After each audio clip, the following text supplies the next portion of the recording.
Hello friend, જય દ્વારકાધીશ, રાધે રાધે। આજે આપણે બનાવશું પાત્રા। તેના માટે મેં અહીંયા પતરવેલાના પાન જે આવે છે તે લઈ લીધા। બજારમાં મળી રહે પણ કોકના ઘરે ઉગે છે આવા પાન। અને અહીંયા મેં પાન ધોઈ અને સાફ કરી લીધા છે। અને અહીંયા આવી રગુ આવે તે પણ મેં કાઢી લીધી છે। જો આવી રીતે આવી જે જાડી રગુ હોય તે કાઢી લેવાની। જો આવી રીતે આપણે બધા પાનને આવી રીતે રગુ કાઢી લઈશું। અને એક મેં બાઉલ લીધું, તેમાં આપણે ચણાના લોટ લઈશું। તમારે જેટલા બનાવો હોય પાત્રા એ પ્રમાણે લોટ લેવાનો। અહીંયા લોટ મેં સાળેલો જ છે।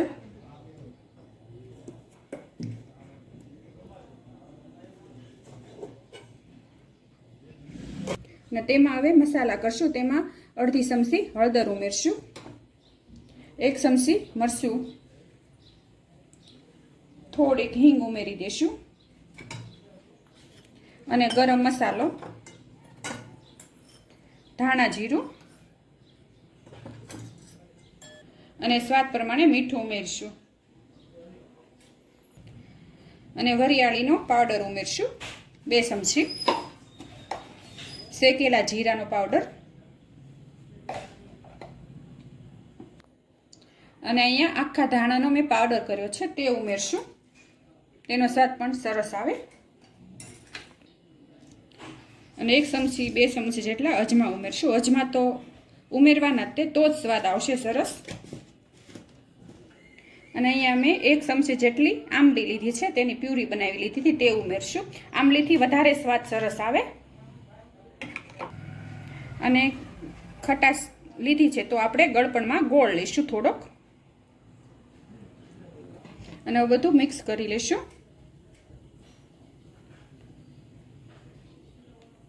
અહીંયા મારે વાસણ નાનું પડ્યું છે, મોટા વાસણમાં લઈ લઈશ। અને હવે થોડું થોડું પાણી કરી અને આપણે બેટર તૈયાર કરી લઈશું। બહુ પતલું નથી કરવાનું।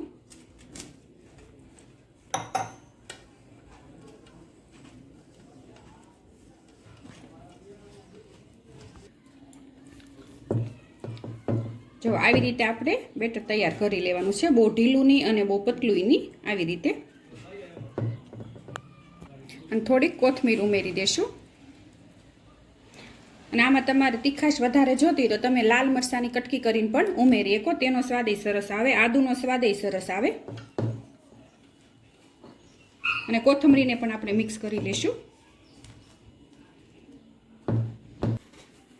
અને આવી રીતે આપણે જાડી રગુ કાઢી લેશું। અહીંયા થોડાક પાન મેં પહેલાં તૈયાર કરી લીધા હતા, જો આવી રીતે।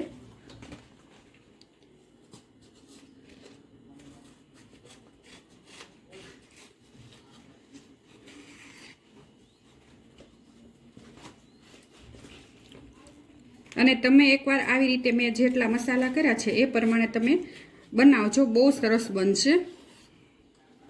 અહીંયા મેં પહેલાં એક પાન લઈ લીધું છે, પ્લેટફોર્મ સાફ કરી લીધું છે અને તેમાં આપણે જે બેટર તૈયાર કર્યું હતું તે ઉમેરી દઈશું। આવી રીતે પાથરી દેવાનું।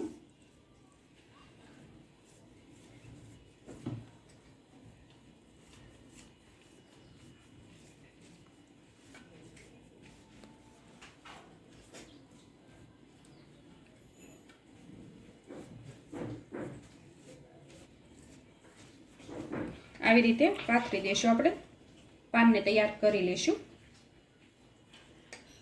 અને અહીંયા મેં પાનમાં બેટર લગાવી દીધું છે। આવી રીતે આપણે આખું પાન તૈયાર કરી લેવાનું અને ઉપર બીજું પાન આવી રીતે સીધું મૂકવાનું, જો આવી રીતે।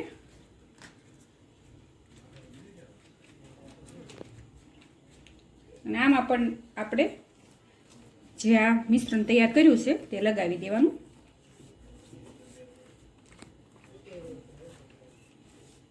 અને અહીંયા બીજું પાન ઉપર પણ મેં લગાવી દીધું। હવે આવી રીતે ઊંધું ત્રીજું પાન મૂકી દઈશું।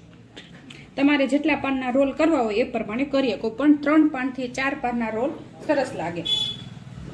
આવી રીતે તેને પણ આપણે લગાવી દઈશું।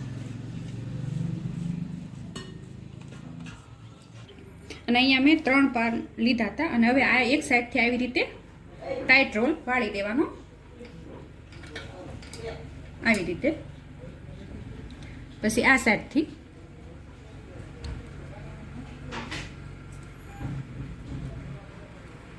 હવે આપણે હાવ ટાઈટ રોલ વાળી દેવાનો આવી રીતે.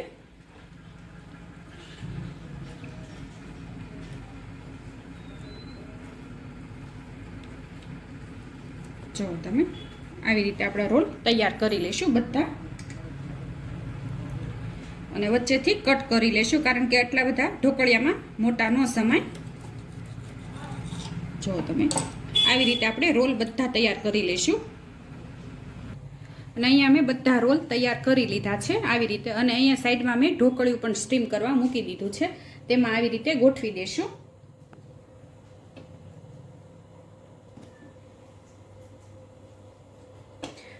આવી રીતે બધા રોલ ગોઠવી દેશું.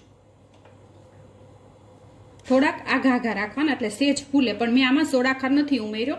તમારે ઉમેરવું હોય તો તમે ઉમેરી શકો. અને હવે ઢાંકીને આપણે સડવા દઈશું. અને હવે આપણે જોઈશું. જો સરસ બફાઈ ગયા છે. જો સરસ બફાઈ ગયા છે. હવે આપણે આને કાઢી લઈશું.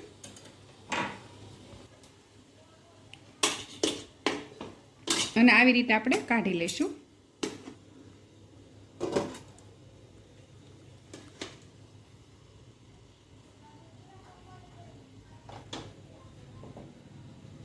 અને રોલ આપણા તૈયાર છે. હવે આપણે આને ઠરવા દઈશું, પછી કટિંગ કરશું. અને સેજ ઠરી ગયા છે. હવે આપણે એનું કટિંગ કરી લઈશું.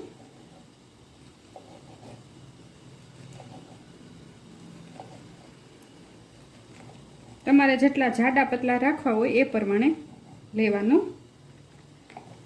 જો તમે આવી રીતે આપણે બધા કટિંગ કરી નાખશું.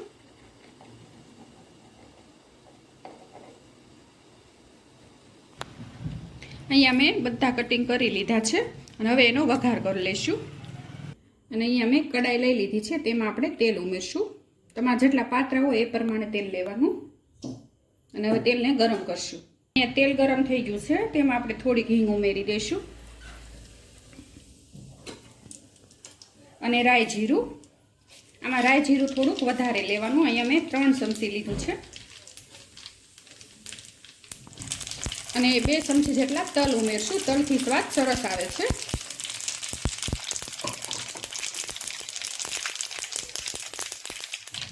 અને મીઠા લીમડાના પાન ઉમેરી દઈશું.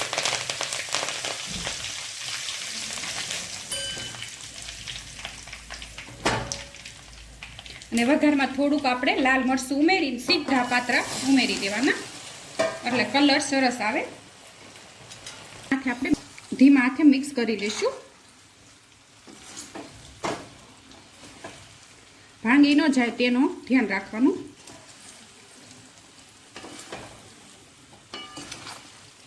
અને અહીંયા બધું મિક્સ થઈ ગયું છે. અને ઉપરથી આપણે ગોળ આંબલીનું પાણી ઉમેરી દઈશું.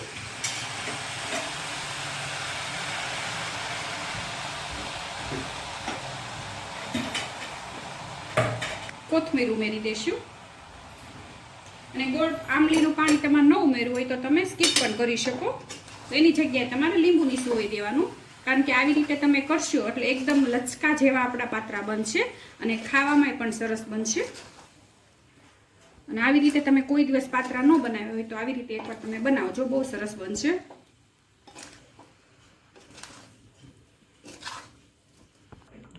અને ઉપરથી થોડાક દાડમ ઉમેરી દેશું.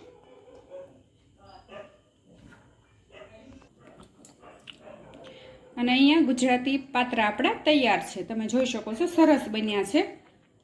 અને તમે પણ એકવાર આવી રીતે મસાલો બધો નાખીને પાત્રા બનાવજો, બહુ સરસ બનશે. અને મારી આ રેસીપી તમને ગમી હોય તો લાઈક કરજો, શેર કરજો અને સબસ્ક્રાઈબ કરજો.